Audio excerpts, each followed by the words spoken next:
podcast for LALS podcast. Skylar, can you talk for me? I would love to. I'm trying to figure out how to tell Kahoot I don't want to buy their plants. And I just want a basic one, but there's no, basic select. No recommendation card. I give teachers just free accounts. Just give us a free account. Yeah, I mean, I can do that. And it's gonna work. I know.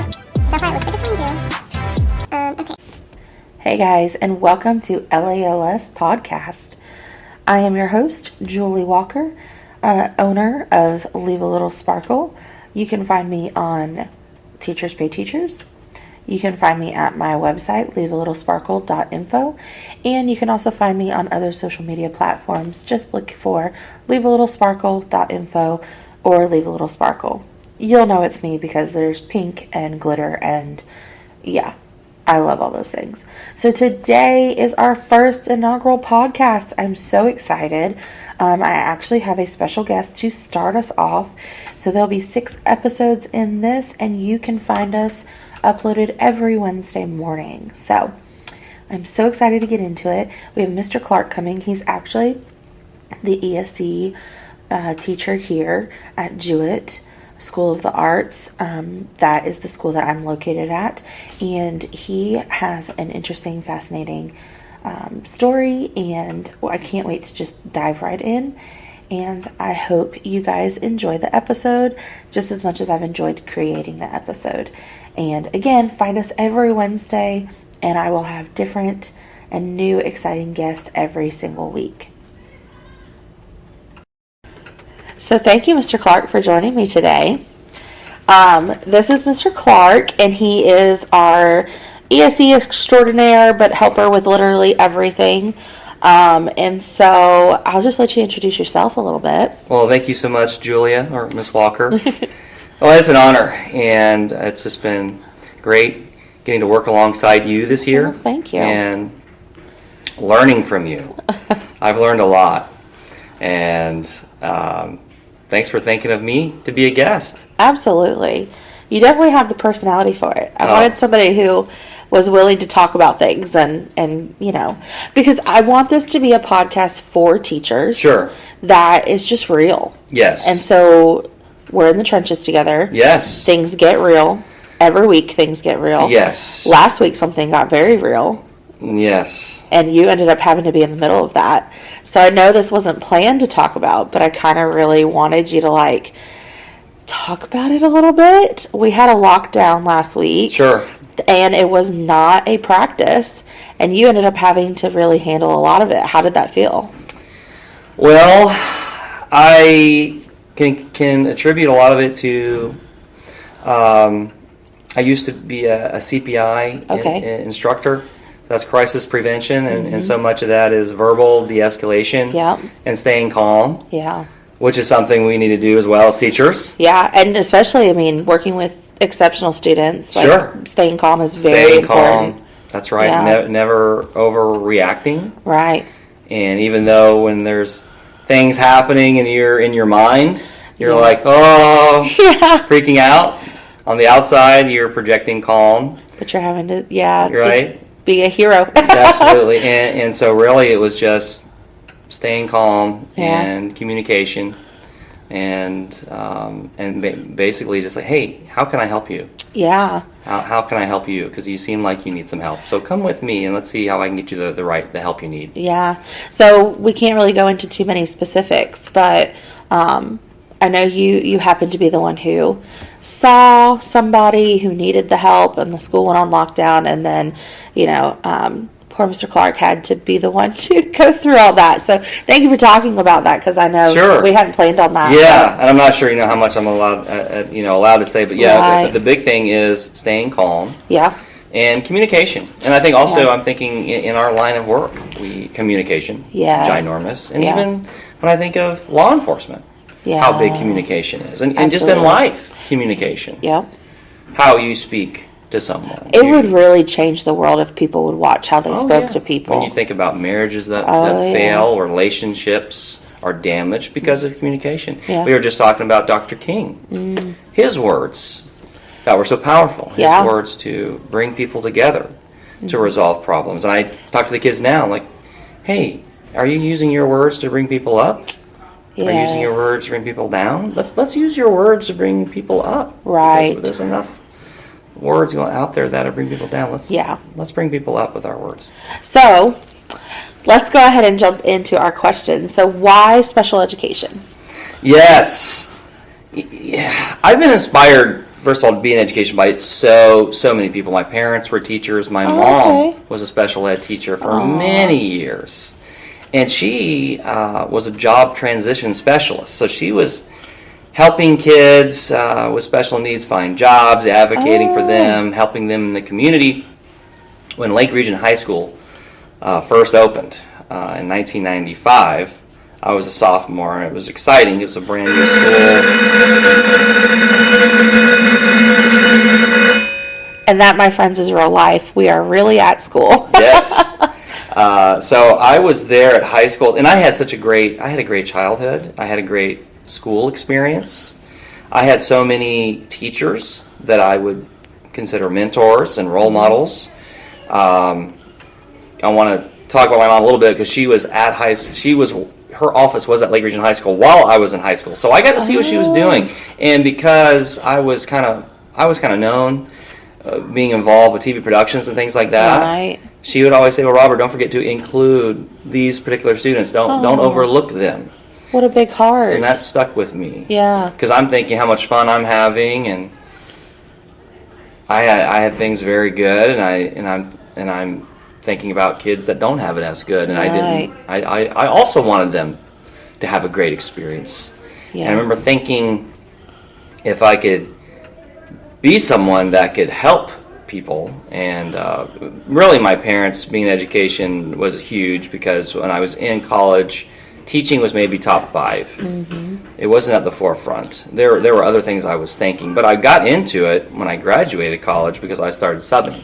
Okay. But inspired by so many teachers at Lake Ship Elementary. Okay. Mrs. Compton was my 3rd grade teacher. She'd go on to be the principal at Garden Grove Elementary. Shout out Miss Compton. Yeah, and we're still in touch today. So many great teachers at Lake Region High School. Stacy Schubele, a dynamic English language arts teacher, just like you, Miss Walker. Well, thank you. And Gene Moore, history teacher, just made it come to life. I mean, I never got so excited about reading a history book. He made it come alive, just like Abdel Rodriguez here. Yeah. So, I take all those experiences and their styles and methods, and when I started subbing, I was subbing at Bartow IB. And so I was going from being a product of Polk County Public Schools. I had a great experience as a student, had a great experience here in Polk County, and went to Polk State. Went to UCF, graduated in 2002. That's when I started subbing. Nice. And then I got a phone call. And it was, "Robert, I'm a friend of your mom's. I think we got the perfect classroom for you." Nice. And I was in a separate class, separate school. And that's when I knew then how important relationships were going to be. And that was 20 years ago. And here I am 20 years later. Awesome. All right, we're going to take our first break. Okay, so those were all great people that inspired you. My kindergarten teacher was my inspiration. And from kindergarten, I said, I'm going to be a teacher. Oh, wow. And I did it. So that's awesome. When you think back, you always remember how teachers made you feel. Mm-hmm. When you think back throughout the years, kindergarten, 1st, 2nd, 3rd, 4th, and so on, you always remember the teacher and how the teacher made you feel. And I think, teaching is relationships. Yes. And I think all kids need a cheerleader. Mm-hmm. And I had such a great experience. I'm a product of the Polk County Schools, and just want my students to have as good of an experience in education as I did. Once had a parent tell me that special minds need special teachers. Oh, I like that. I absolutely love that. And I think all kids have different abilities. All kids have different talents and gifts. I feel like that needs to be a t-shirt. Why is that not a t-shirt yet? Let's make it one. That's a good one. What do you love about your job specifically? One great thing about being in education is you see the positive impact immediately that you're making in kids' lives. You see it right away, and that's great. Love working alongside great teachers like yourselves to bring out the best in our students, and I think we also bring out the best in each other because we're helping one another.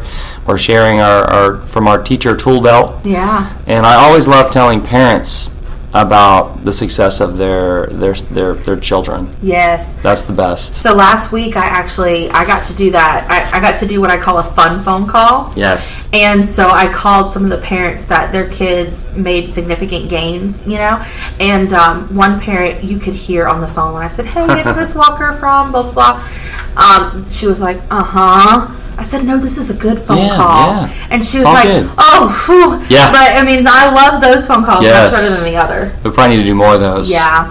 And, I love letting parents know, really enjoy working with your child and really proud of how well they're doing. And then sometimes you hear great things from the parents like, "Well, thank you so much." And we've seen a major difference at home, and you're improving lives. You get to see that a lot when you do IEP meetings too, don't you? Yes. Oh, yeah. Because you're specifically talking about that child and where they used to be and where they are. You're learning a lot about the background. And do you get to follow? I know this is your first year here, but you usually get to follow their case for a little while. Usually right? so, and a lot of kids. I have stayed in touch. I've stayed in touch with families, former students.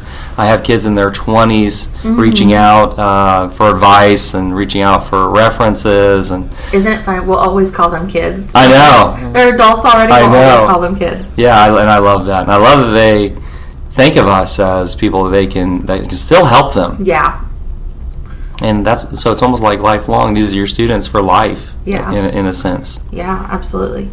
What are some things you wish more people knew about your role or teachers' roles? Yeah. There's always so much going on behind the scenes in our lives and the lives of our kids, and everybody carries invisible baggage. Oh, yeah. Everybody, every day. Mm-hmm. So kind of being aware of that baggage, just going ahead and think of everybody carrying invisible baggage kind of helps us to be more supportive. And I think also we want all of our kids to feel valued too, and be supportive. And we're always trying to be supportive. And I think that's the big thing is we of course we want to increase student achievement.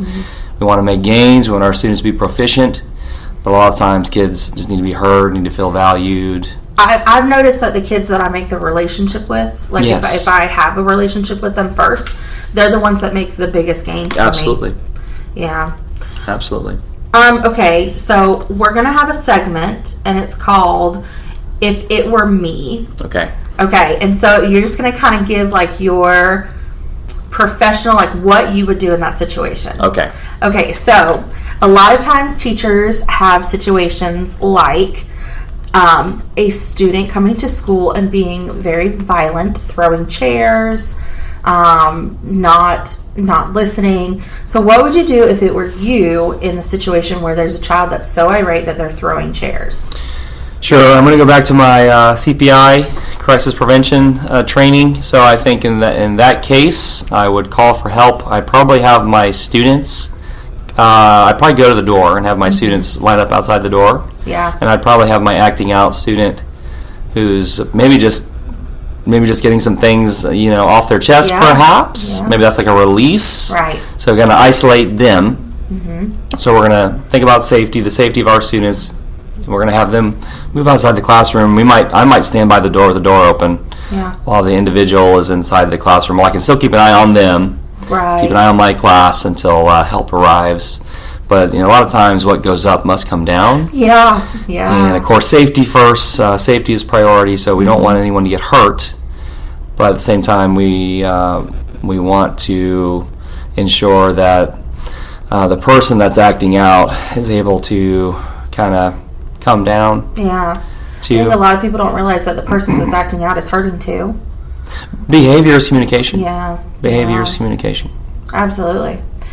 Okay, so what would you do in that situation? I always go back to get your other children out first and then be able to keep an eye. Yes. But I have actually had students in the past where it was me being able to put my hand on their shoulder and say, "It's okay."